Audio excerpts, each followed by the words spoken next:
দায়িত্ব গ্রহণের পর অন্তর্বর্তীকালীন সরকার তিনটি বিষয়কে সর্বাধিক গুরুত্ব দিয়েছে: জুলাই আগস্ট হত্যাকাণ্ডের বিচার, একটি জবাবদিহিমূলক ও কার্যকর গণতান্ত্রিক ব্যবস্থায় উত্তরণের জন্য রাষ্ট্র কাঠামোর প্রয়োজনীয় মৌলিক সংস্কার এবং একটি সুষ্ঠু নির্বাচন। জুলাই গণঅভ্যুত্থানকালে তৎকালীন ফ্যাসিস্ট সরকারের নির্দেশে সংগঠিত হত্যাকাণ্ডের বিচার কাজ যথাযথ আইনি প্রক্রিয়ায় এগিয়ে চলছে। ইতিমধ্যে ট্রাইব্যুনাল কর্তৃক একটা মামলার রায় ঘোষিত হয়েছে।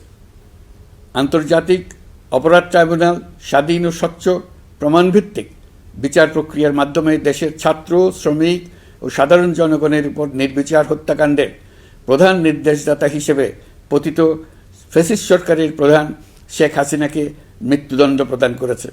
যথাযথ আইনি প্রক্রিয়া অংশ হিসেবে অভ্যুত্থানের পর পলাতক শেখ হাসিনা এবং এই মামলার সাজাপ্রাপ্ত অপর আসামি সাবেক স্বরাষ্ট্রমন্ত্রী আসাদুজ্জামান খানকে দেশে ফেরানোর জন্য সরকার আনুষ্ঠানিকভাবে ভারত সরকারকে অনুরোধ জানিয়েছে।